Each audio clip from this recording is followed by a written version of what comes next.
Well, hello, Steiff super fans. It's wonderful to see you again. This is getting to be a regular thing, and I'm very happy about that. Despite the ongoing pandemic, the influx of wonderful Steiff treasures continues. So there's one teeny tiny silver lining to all of this. I have for you today not one, but two goodies hidden within a wonderful box that just arrived. I've had a little heads up on this, and these two items are perhaps the oldest ones I've ever handled and perhaps the oldest ones you've ever seen. So how exciting is that? So put on your seatbelts. This is going to be a really rock and roll time. All right, so let me show you the box. It's not a huge box, but it's big enough to hold lots of goodies. And this came from New England quite recently. Okay, ready for some fun? All right, let's do it. Gonna open from the underside. Haven't hurt myself yet, so let's go. All right, we're opening up the big box. And here we go. The snoring you hear in the back is still the pugs. They are still sleeping, and obviously not as excited about this as I am. Right, best part. All right, we're filled with packing peanuts again, so be very cautious. I'm going to gently move them aside. All right, so here is the first item. Oh man, it's big. It's very big for what I thought it was, and it's very heavy. So, is your interest picked like mine?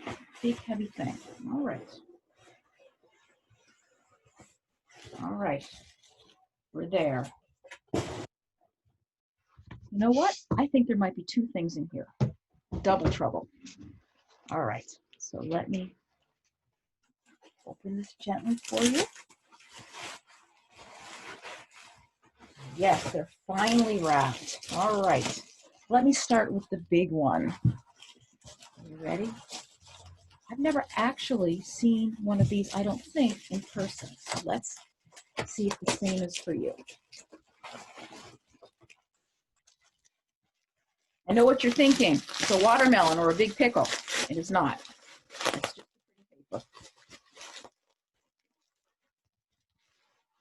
Are you ready for some fun? Literally rock and roll fun.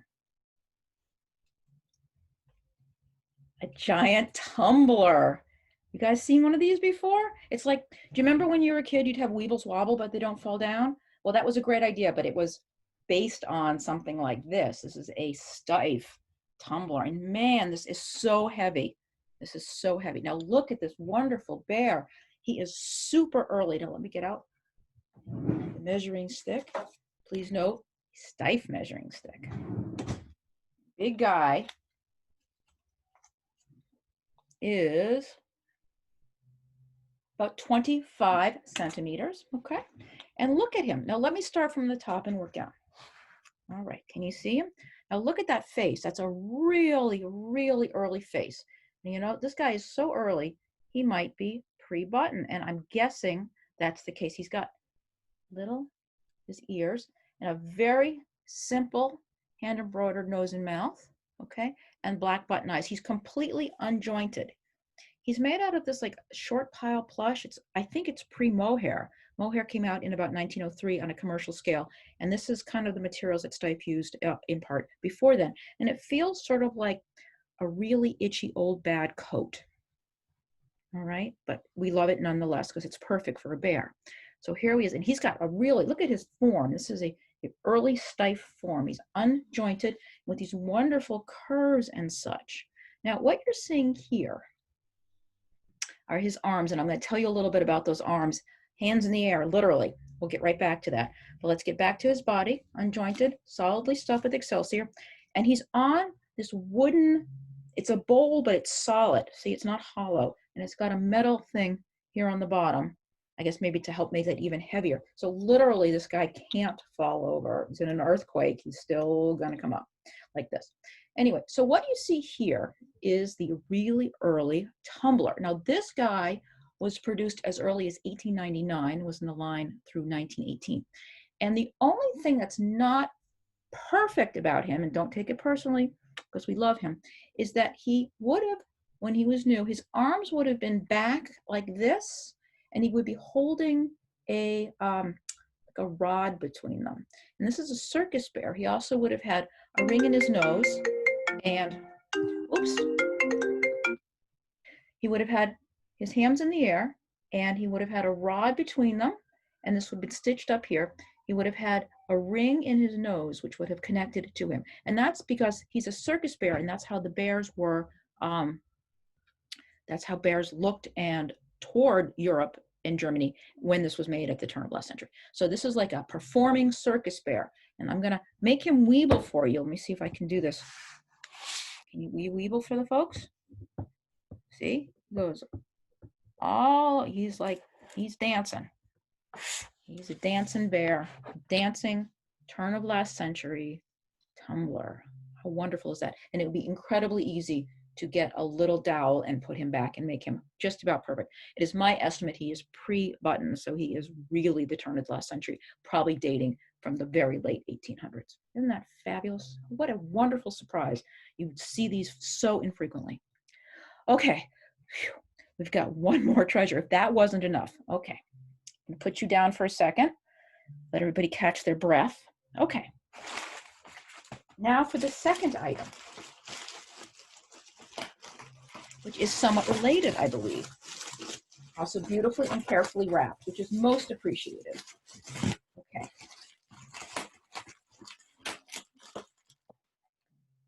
Little scissors here to get through some tape. There we go. Perfect, perfect, perfect. He's wrapped to go to Mars. All right. There we go. Okay.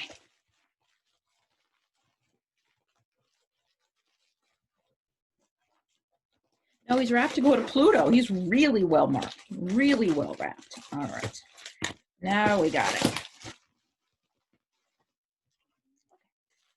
Also in lovely seasonal spring summer paper. I think you guys are going to like this as well. Not nearly as rare, but still fabulous nonetheless.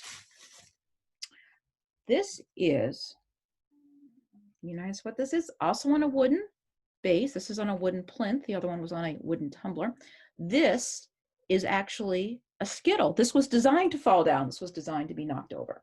And he's also this wonderful and very early woolish plush that the other bears is very similarly made. So he's got a lot of the similar characteristics, and he's probably from around the same time. This type of skittle was in the line from the late 1800s, about 1892, and appeared in this material through 1913. He's also unjointed, and he would have his arms, this rod here would have come up like this, and he would be holding on to it. So he's actually holding on to it. And here, remember I was talking about a circus bear? He's got a little ring here and the chain, and that would have been connected so he wouldn't run away from the circus. Most of us want to run to the circus. He wanted to run away from the circus. And so you have this wonderful, and this would be one of the pins. This is not one of the, this is not the head pin. The head pin would be on a slightly taller base and also in a crown and a jacket or something to differentiate him, sort of make him a little more regal. But this is a wonderful skittle, and they were produced in sets of 9 for the European market and 10 for the American market. And it's somewhat rare to find skittles, and that's because skittles were actually, they were produced to be played with. I mean, literally kids threw balls at them and tried to knock them down and such. So to find one even in, that's a little tired like this and a little, I think with a, I think this could be easily fixed with a new stick and a little scrub, and I think he's just precious. So what do you guys think of that? We have 2 really early, both pre-button. Let me just check. No, I'm seeing 2 prongs here. So I would, my guess is this guy is probably 1904 or something like that. But this guy, I believe, is a little bit earlier. But you can see the general very early designs and the very early fabrics. And I think these are just wonderful. How cool is that? You just don't see these types of things very frequently, if ever. And I'm hoping that these old fellows brought you new joy. How about that? All right. Well, until next time, literally Teddy hugs. And we'll see you soon. Thanks for watching. Bye for now.